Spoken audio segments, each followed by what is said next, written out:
So, Jaynae, how long have you lived here? I lived here for 2 years. And how do you feel about what has developed and that potentially on Friday you could be without a place to live? Basically, I feel that we was never informed. Come to find out, when you call land development, they said that it's been to robbing since December. We are just finding out 4 working days ago. So basically, how I feel is that the amendment's already set, the policy's already set, we already been through all the protocol. So technically, it's 3 months you need for someone to be evicted out of a space.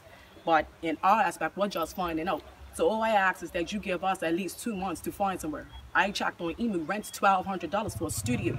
So you can't just evict us like that, and as if we are nobodies. We're human. We have life. It's called liberty. You can't push us to the dirt like some sand. So all I ask is basically that you give us time to find somewhere. Now, who is Robin? I'm sorry. Robin Gilbert is the landlord who we've been paying our rent to. So whatever agreement or whatever conversation you have with Robin, I feel that he should have communicated with us in regards to what is going on. But since we do not know, we are standing on a different ground now, a different agreement, a different outlook, that you give us some time. Because when you come and talk about you got bailiff on notes, that's a threat. You know, you don't treat people like that. That's injustice. So has Robin had a conversation with you? None of us. He has not had no conversation with. I'm not even trying to make this conversation about Robin. At the end of the day, Robin's not been here to even have a conversation with us, communicate with us. I'm dealing with us right now as a community, and it's called unity. Right now, I ask that you give us time for us to find somewhere. If you want this property, we worked hard, we cleaned it. I'm cleaned that cabana when it first started. Lori and I and her daughter, all of us, we cleaned it. So you want the property? We know it's beautiful. We know it's land, Mother Africa, African land. I don't care. At the end of the day, you want the property, you could take it. But you're not going to treat us like dirt, like we're nothing. I ask that you give us time because we are human. So, Kenneth, what role have you had here at Daniel said? The role I had, I was the main electrical maintenance person from day one to open up 9 beaches, and I'm still here. I've been doing it since we opened. To see when this opened up, it was a great idea. Beautiful. It's still beautiful, but it didn't take off the way that people envisioned. How do you feel with the fact that it has come to this? It came to this because certain individuals destroyed a lot of things, and so that's why certain parts is closed. So, and we took a lot of this stuff out. Took everything out of all the cabanas that's not in use, and we put it up there because it was getting ruined, and people was vandalizing the places. Someone pays you to do this, right? Yeah. So did that person know that you guys were given notice to get out? No, we weren't had no notice or nothing. Okay. Until just when they put this notice on the board down there, and I'm the one who takes care of the land. I do the land, so I was wondering why this reporter comes up here and talk about trash all over the place. That trash was put there by other people that doesn't live out there, you know. And I go down there and I gotta straighten it up or put it somewhere, because I can't afford to get it moved. Because every time I look, somebody's bringing more trash late hours in the night and just dumping it. So, and then in the mornings I go up and I gotta move this stuff and I don't know where to put it. Mr. Bottomley, you have your lifeguard business here. How do you feel about what's been going on and the fact that on Friday potentially could be your last day of operation? You know, as a small business owner, and it's taken me a long time to build business, and you look at Larry's shop over here, Surf's Up. He started that almost 2-3 years ago. You look at Wally Manders, has the crystal clear kayaks over here. We all started in good faith. We had agreements with the 9 Beaches management. Everybody's come up here. They've spent money on equipment. They've spent money on time. Larry makes sure his grass is always mowed. After Hurricane Gonzalez, Larry came up and personally scavenged around to get as much of these plankings and wood back into place. to make it as presentable as possible. There's been the restaurants, like this young lady has her little cafe there. There was a restaurant here and a little concession that's been here.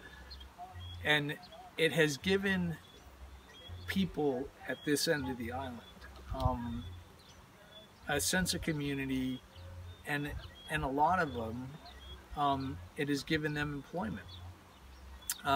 Larry has had some of my lifeguards work for him in the past because his attraction was getting popular and there were a lot of people coming to the beach, so we provided lifeguard services for them. A lot of my lifeguards have worked different venues around the island, and additionally Wally Manders with Crystal Clear Kayaks has given different youth on the island jobs. Now, if Friday is the end, which it potentially could be, what happens to your business specifically? Well, I'll have to pack up all of my textbooks, all of my manuals, all of the equipment and everything I have. And if they say you've got to get out, you've got to get out. But you're also a resident, right? I am a resident. So what happens and for you? That's concerning to me. You know, just like everybody else, I was off the island quite a bit over the winter because of a death in the family. And I came back, and if this has been known for several months, it was never communicated to me.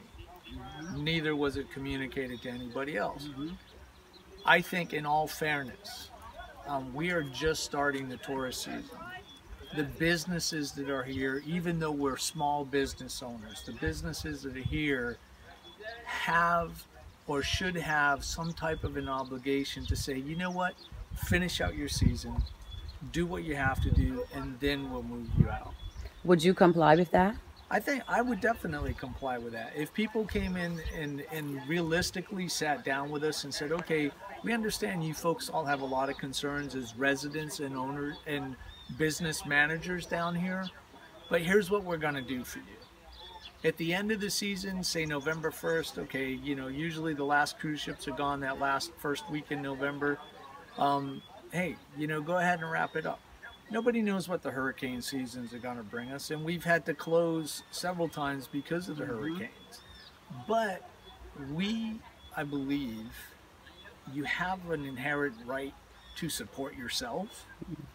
None of us here, as far as I know, none of us have ever once, even though we live in these very small little cottages, none of us ever once that I know of have ever gone to town and asked for assistance.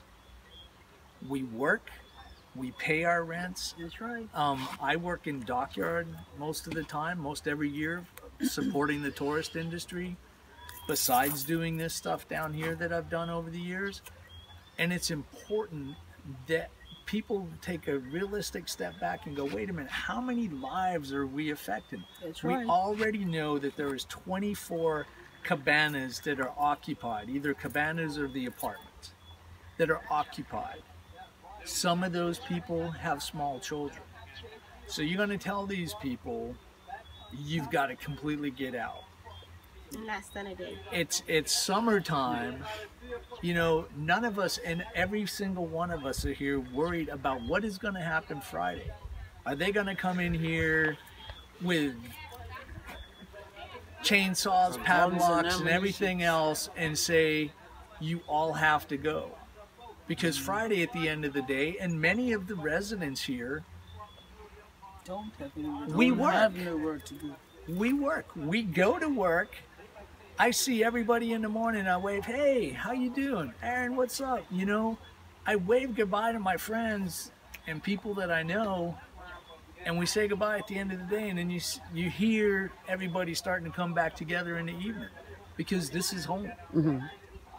I've lived here since 2010, almost 7 full years. I like to live here. Why? Because it's simple.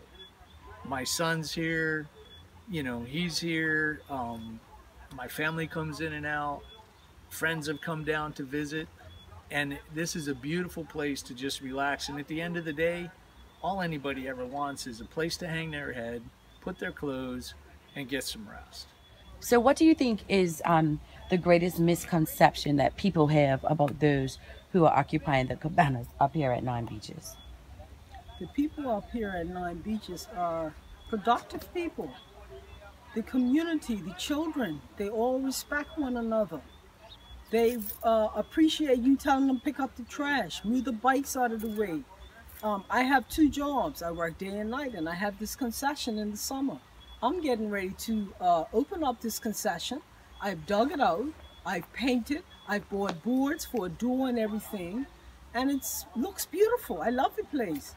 And now they're telling us that we have to go. I don't think it's fair. Now, some would say it's their property. They can do what they like. What is the general sentiment of everyone this is being, whether they're a business owner or a resident? What's their general feeling?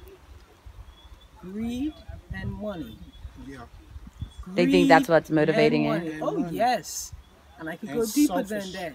It's greed and money. And displacement of people, Bermudians. Selfishness. But some would say this is a huge property. Why are we going to hold up development for 60 people, just for example? What do you say to that? If Bermuda, something serious happened in Bermuda, a catastrophe, an earthquake, or anything like that, we know who's going to run. And we know who's going to stay here to pick up the pieces. So, Clintel, you have a concession here as well as you live here. Now, why did you choose to live here? Well, really, we chose to live here. We decided to move from our previous home due to health reasons. And we ended up here as a temporary fix. But it was just a beautiful place. We saw so much opportunity here, and we got the opportunity, and we decided to stick it out. There was enough space for both my mom and myself, and it gave me the opportunity to pursue school full-time, with me being able to pay a lower rent and kind of just have the freedom and the flexibility to find a job that will work with my school schedule. So that's why we're here. I opened up my business because I saw opportunity here. When I came, there were businesses already down here that were pushing people down here, but there wasn't anything to do. There was no food, no water. My idea came when I offered to buy a family a bottle of water from all the way out to Arnold's because they had a 5-year-old sitting here at the beach with no water. There's no real shelter. So I said, hey, this is a perfect opportunity to, do something for myself, to support my community. And so I opened up my Low Tide Grill, which is a beach cafe. And it also helped me to find my career, my passion. And I'm now a hospitality student at Bermuda College. How do you feel at the fact that perhaps someone knew that this notice had been served and now you guys are being sideswiped 2 days, 3 days before it's about to happen? I think it's absolutely disgusting. I think that the person that we have all spoken to continually when we have a problem, we call him, he's the one who kind of smooths things over, we pay our rent to him. He's the person that we communicate with. He's been the liaison for the entire community since the day everyone moved in here. I think that he owed us at least that much respect to give us a heads up. He has always told us that this is a temporary fix, but there's never been a date given to anything. There's never been a day to say, okay, well, this is it. This is packing up and go.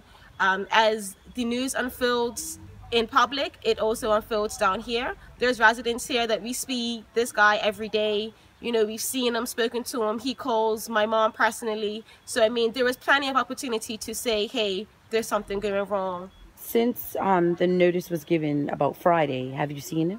No. As a matter of fact, I actually have a vendor, an overseas fundraiser that's contacting us. The company's called Plastic Tides. He has contacted me because the gentleman who he originally made his contract with is nowhere to be found, and they have a event planned for us early as the 25th of May that's supposed to be on here. They're supposed to be camping, having a round the island paddleboard race, and I mean they're all steam ahead to to go ahead with their event as planned. And I mean, this is one of the same gentlemen that they're trying to this is a gentleman from overseas who has contacted me.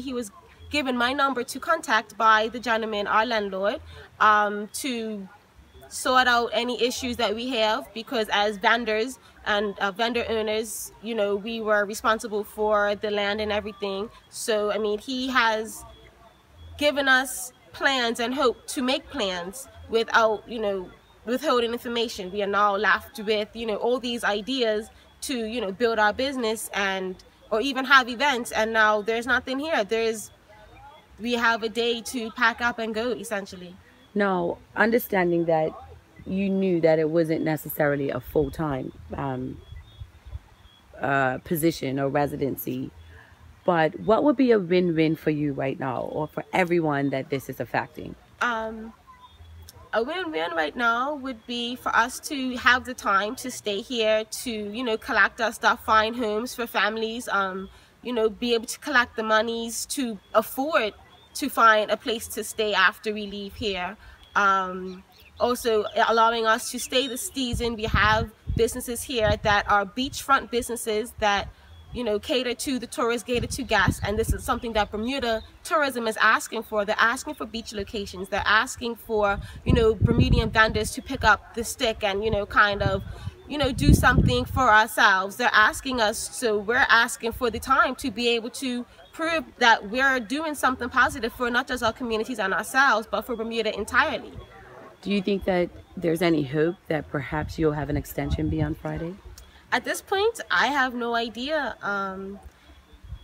This is all kind of just hit the air all at once. So we have contacted people. No one's come back to us. We don't know who to ask or who to talk to. So as far as hoping, I mean, I have very little faith in Bermuda's politics. So if it comes down to politics, then no, I have none. But I mean, if it comes down to Bermudians coming together and supporting each other, then I think that we already have a community that's here and willing to fight. And even if we're just asking for another 4 to 6 months to just get the time together to move, I mean, even if you get an eviction notice from a regular landlord, you have at least 30 days.